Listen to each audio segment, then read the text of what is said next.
ശ്രീ അസ്കർ, എന്തുണ്ടല്ല എവിടെയാണെന്ന് പറഞ്ഞാലും എന്താണെന്ന് പറഞ്ഞാലും മാത്യു കുഴൽനാടൻ ഈ നാട്ടിലൊരു MLA ആണ്. നമ്മുടെ നിയമസഭയിലെ നാട്ടുകാർ തിരഞ്ഞെടുത്ത് വിട്ട ഒരു സാമാജികനാണ്. ആ സാമാജികൻ നാടിൻ്റെ മുഖ്യമന്ത്രിയെ പറ്റി പറയുകയാണ്, കരിമണൽ കർത്തായിൽ നിന്നും 100 കോടി രൂപ കൈക്കൂലി വാങ്ങിയ ആളാണെന്ന് പറയുകയാണ്.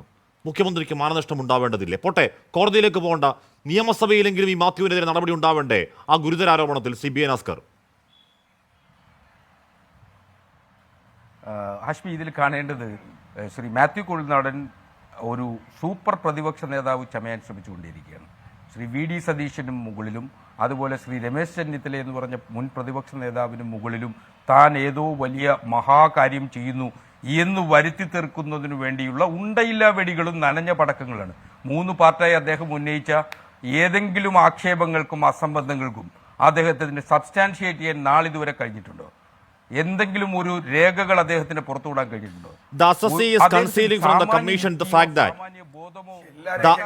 the assessee is concealing from the commission the fact that she is the daughter of a political leader whose initials are explained and to whom major payments have been made. Mathew Kuzhalnadan മുഖ്യമന്ത്രി 135 കോടിയിൽ സിംഹഭാഗവും കൈക്കലാക്കിയത് ഈ പിണറായി വിജയനാണെന്ന് പറയുന്നത് ആകാശത്തെ കുണ്ടയിലാവടി വെച്ചതല്ല. ഇന്ററിം സെറ്റിൽമെന്റ് ബോർഡ് അതിന്റെ കണ്ടെത്തലായി എഴുതി വെച്ചിരിക്കുന്നതാണ്. ഹസ്കർ ചിരിക്കുന്നോ അത് കേട്ടിട്ടും? അശ്മി, ഞാൻ പല ആവർത്തിക്കുന്നതും ഈ ഇന്ററിം സെറ്റിൽമെന്റ് ബോർഡിന്റെ ഉത്തരവിന് അതിനപ്പുറം ഇൻകം ടാക്സിന്റെ കയ്യിൽ ഒരു രേഖകളുണ്ട്. ആ രേഖകൾ പുറത്തുവിടാൻ ഇൻകം ടാക്സും കേന്ദ്ര സർക്കാരും തയ്യാറാകണം എന്നു തന്നെയാണ്. അതാണ് ഞാൻ പറയുന്നത്. ആ റിപ്പോർട്ട് പുറത്തുവിട്ടാൽ ആരൊക്കെ വാങ്ങിയെന്ന് അറിയട്ടെ, അത് നാടിനറിയണം. പക്ഷേ ഇവിടെ ഒരു ആദായ നികുതി വകുപ്പിന്റെ ക്വാസി ജുഡീഷ്യൽ ബോഡിയുള്ള നിയമവിധേയമായി നിലനിൽപ്പുള്ള ഒരു ഉത്തരവിൽ എഴുതി വെച്ചിരിക്കുന്നു, നാടിന്റെ മുഖ്യമന്ത്രി കൊടുത്ത 135 കോടിയിൽ മേജർ ഷെയർ വാങ്ങിയ ആളാണ്. അത് മാത്യു കുഴൽനാടൻ ആവർത്തിക്കുന്നു. മാനനഷ്ട കേസ് കൊടുക്കാൻ നിങ്ങൾക്ക് കഴിയില്ല ഹസ്കർ. അതുകൊണ്ടാണ്. അങ്ങനെയല്ല അശ്മി ഇതിനെ കാണേണ്ടത്. ഇതിൽ കേന്ദ്ര സർക്കാർ ഒളിക്കേണ്ട പല പേരുകളും ഒളിച്ചു വെച്ചിട്ടുണ്ട്. അത് അവർക്ക് വിരോധമുള്ള പേരുകൾ മാത്രമാണ് ഇന്ററിം സെറ്റിൽമെന്റ് ബോർഡിൽ ഒരു ക്വാസി ജുഡീഷ്യൽ ബോഡി എന്ന അർത്ഥത്തിൽ പുറത്തു വന്നിട്ടുള്ളത്. ഇൻകം ടാക്സിന്റെ കയ്യിലുള്ള ആ രേഖ പുറത്തുവിടുന്നതിനുള്ള ധൈര്യം കേന്ദ്ര സർക്കാരും BJPയും കാണിച്ചു കഴിഞ്ഞാൽ ഈ പറയുന്ന അപരാധങ്ങൾക്ക് മുഴുവൻ അതോടുകൂടി അവസാന വാക്കാവുകയാണ്. മാത്രമല്ല, ഇതിൽ കാണേണ്ടത് ഇൻകം ടാക്സ് ഇന്ററിം സെറ്റിൽമെന്റ് ബോർഡിന്റെ ഉത്തരവിനെതിരെ മാനനഷ്ടം കൊടുക്കുക, അല്ലെങ്കിൽ മാത്യു കുഴൽനാടൻ ഇങ്ങനെ ആവർത്തിക്കുന്നതിൽ മാനനഷ്ടം കൊടുക്കുക എന്നുള്ളതാണല്ലോ ഒരു വലിയ ചോദ്യമായി നമ്മുടെ മുന്നിൽ നിൽക്കുന്നത്. ശ്രീ മാത്യു കുഴൽനാടൻ നിയമസഭാ സാമാജികൻ എന്ന നിലയിൽ അദ്ദേഹം സർക്കാരിന്റെ പ്രവർത്തനങ്ങളെക്കുറിച്ച് സാമാന്യമായിട്ടുള്ള കേരളത്തിലെ ജനങ്ങൾക്ക് അറിവില്ലായ്മ ഉണ്ട് എന്ന അർത്ഥത്തിലാണോ? അശ്മി, നാളെ അങ്ങൊരു പരാതി മുഖ്യമന്ത്രിക്ക് അയക്കൂ. ആ പരാതിയിന്മേൽ മുഖ്യമന്ത്രി കൃത്യമായി ആ മുഖ്യമന്ത്രിയുടെ ഓഫീസ് ചെയ്യേണ്ടത്, സർക്കാർ ഓഫീസ് മാനുവൽ അനുസരിച്ച് ചെയ്യേണ്ടത്, ആ പരാതിയിന്മേൽ ഉടൻ തന്നെ ബന്ധപ്പെട്ട വകുപ്പുകളിലേക്ക് അയച്ചു കൊടുക്കുകയാണ്. ആദായ നികുതി വകുപ്പിന്റെ ഉത്തരവിൽ പറഞ്ഞിരിക്കുന്ന നാടിന്റെ മുഖ്യമന്ത്രിയെ പറ്റി പറഞ്ഞിരിക്കുന്ന കാര്യങ്ങൾ കള്ളമാണെങ്കിൽ, അസംബന്ധമാണെങ്കിൽ അതൊന്ന് നീക്കിത്തരണമെന്ന് ആവശ്യപ്പെട്ട് ഒരു നിയമപരിഹാരം ഇല്ലെന്നാണോ പറയുന്നത് BN അസ്കർ? ഒരു നിയമപരിഹാരം ഇല്ലെന്നാണോ പറയുന്നത്? ഒരു കോടതിയെ സമീപിക്കാൻ പറ്റില്ലെന്നാണോ പറയുന്നത്? അങ്ങ് അങ്ങനെയല്ല. 226 റിട്ട് പ്രകാരം 226 കോൺസ്റ്റിറ്റ്യൂഷൻ പ്രകാരം നമുക്ക് റിട്ട് ജൂറിസ്ഡിക്ഷൻ പ്രകാരം ഏതു കാര്യത്തിനും നമുക്ക് കോടതിയെ സമീപിക്കാം. ഇവിടെ സാമാന്യ നീതിയുടെ ലംഘനത്തോടുകൂടി ഇപ്പോൾ സ്വാഭാവികമായിട്ട് income tax interim settlement board അത് ഒരു ക്വാസി ജുഡീഷ്യൽ ബോഡിയാണ്. പക്ഷേ ഇതിൽ കക്ഷികളായിട്ടുള്ള പേര് പ്രതിപാദിക്കപ്പെട്ടിട്ടുള്ള വ്യക്തികളെ വിളിച്ചു വരുത്തി അവരുടെ അഭിപ്രായം കൂടി ചോദിച്ചിരുന്നു എങ്കിൽ അങ്ങ് പറയുന്ന തരത്തിലുള്ള നിയമ പോരാട്ടങ്ങൾക്ക് താങ്കൾ പറയുന്ന നിയമപരമായ ഉപാധികൾ ഉപയോഗിച്ചുകൊണ്ട് KSIDC കൊണ്ടുവന്ന പോലെ ലക്ഷങ്ങൾ വിലയുള്ള KS വൈദ്യനാഥൻ വക്കീലിനെ പോലെ വക്കീൽമാരെ കൊണ്ടുവന്നുകൊണ്ട് ഏതെങ്കിലും ഒരു ഏറ്റവും ലോവർ കോർട്ടിലുള്ള ഏതെങ്കിലും കോടതിയെ സമീപിച്ചുകൂടെ മുഖ്യമന്ത്രിക്ക്? ഇനി മുഖ്യമന്ത്രിക്ക് മടിയാണെങ്കിൽ CPM-ന് ഇതൊന്ന് മാറ്റി തരണം. ഞങ്ങളുടെ മുഖ്യമന്ത്രി ഇങ്ങനല്ല, ഞങ്ങളുടെ നേതാവ് ഇങ്ങനെ അഴിമതിക്കാരനല്ല, കോടിക്കണക്കിന് രൂപ ഒരു തീരദേശ വഞ്ചന നടത്തി പണം ഉണ്ടാക്കുന്ന ആളുടെ ഖജാനയിൽ നിന്നും വാങ്ങേണ്ട ഗതികേട് ഞങ്ങളുടെ മുഖ്യമന്ത്രിക്കില്ല എന്ന് CPM എങ്കിലും പോകണ്ടേ കോടതിയിൽ?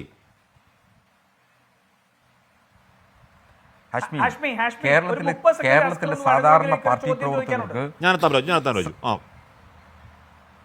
ചോദിച്ചോട്ടെ. അദ്ദേഹം രാജു എന്താണ്?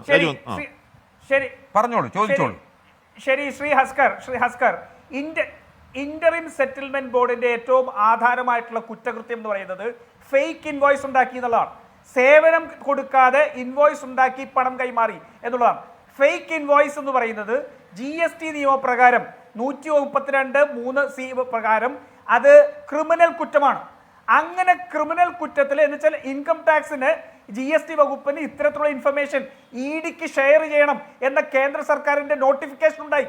ആ ഘട്ടത്തിൽ തനിക്കെതിരെ ഇന്ററിം സെറ്റിൽമെന്റ് ബോർഡിലെ ഫേക്ക് ഇൻവോയ്സ് ഉണ്ടാക്കി എന്ന് പറയുന്ന വാക്ക് എനിക്കെതിരെ ED അന്വേഷണത്തിനും വ്യാജരേഖ ചമച്ചുള്ള ക്രിമിനൽ കുറ്റത്തിനും കാരണമാകും, അതുകൊണ്ട് എൻ്റെ പേര് ഇതിൽ നിന്ന് ഒഴിവാക്കണം, എന്നെ കേൾക്കാതെയായിരുന്നു എന്ന് പറഞ്ഞ് ഒരു കോടതിയിൽ കേസ് കൊടുക്കാൻ വീണ വിജയൻ തയ്യാറായോ? വീണ പോട്ടെ, ഇനി തയ്യാറാവണം. അതിനൊന്നും സാർ വീണ പോട്ടെന്നേ, വീണ അവിടെ സ്വകാര്യ കാര്യം, ഇത് അതല്ലല്ലോ. വീണ ആരാണ്? വീണ എക്സാലോജിക് കമ്പനിയുടെ ഏക ഡയറക്ടർ. ഈ പിണറായി വിജയൻ നമ്മുടെ മുഖ്യമന്ത്രിയാണ്. ഈ മുഖ്യമന്ത്രി 100 കോടി കൈക്കൂലി വാങ്ങാൻ നമുക്ക് നാണക്കേടാണ്. അത് ഒഴിവാക്കണം, നമ്മുടെ ആവശ്യമാണ്.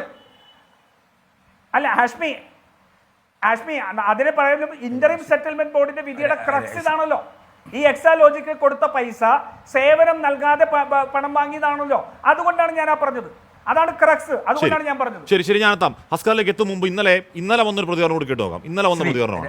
ഞാൻ എത്താം. ഹസ്കർ, ഇന്നലെ വന്ന പ്രതികരണം ഒന്ന് കേൾപ്പിക്കാവോ? സാബു ജേക്കബ്. ഒരു കാര്യം ഞാൻ പറയാം, എന്നെ അറസ്റ്റ് ചെയ്യുന്ന ഒരു സാഹചര്യം ഉണ്ടായാൽ ഒരാഴ്ചക്കുള്ളില് നമ്മുടെ മുഖ്യമന്ത്രിയുടെ ഓമനപുത്രിയെ ഞാൻ അകത്താക്കും. ഇത് സ്വപ്നയുടെ കയ്യിലിരിക്കുന്ന ബോംബല്ല, സാബു ജേക്കബിന്റെ കയ്യിലിരിക്കുന്ന ബോംബാണ്. എന്നെ എതിർക്കുന്ന സഹാക്കള്, എന്നെ എതിർക്കുന്ന MLA, ഈ ജില്ലാ നേതൃത്വത്തിനോടാണ് ഞാൻ പറയുന്നത്, എന്റെ കയ്യിലിരിക്കുന്ന ബോംബ് ആറ്റം ബോംബാണ്.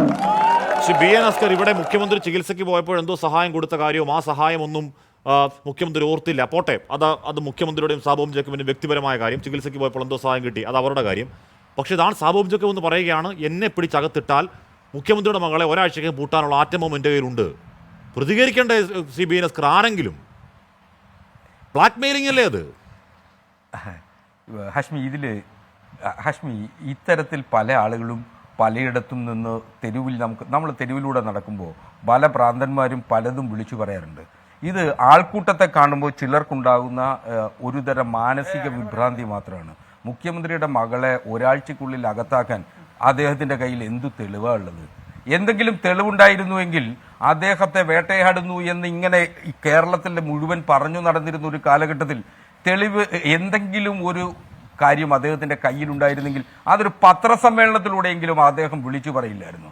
കേരളത്തിലെയും അല്ലെങ്കിൽ ഇന്ത്യയുടെ ആഭ്യന്തര വകുപ്പ് അദ്ദേഹം ഭരിക്കുന്നു എന്ന അർത്ഥത്തിൽ അഹംഭാവത്തിൽ നടക്കുന്ന ഒരു മുതലാളി, ആ മുതലാളിയുടെ ഇത്തരം ജൽപ്പനങ്ങൾക്ക് മറുപടി കൊടുക്കേണ്ട ബാധ്യത കേരളത്തിലെ CPM-ന് ഇല്ലെന്നേ, അല്ലെങ്കിൽ അത് പറയേണ്ട ബാധ്യത ഉത്തരവാദിത്വം കേരളത്തിലെ CPM-നും ഇടതുപക്ഷ പ്രവർത്തകർക്കും ഇല്ല എന്നുള്ളത് കൊണ്ട് തന്നെയാണ് അതിന് മറുപടി അർഹിക്കാത്തത് കൊണ്ട് കൂടിയാണ്.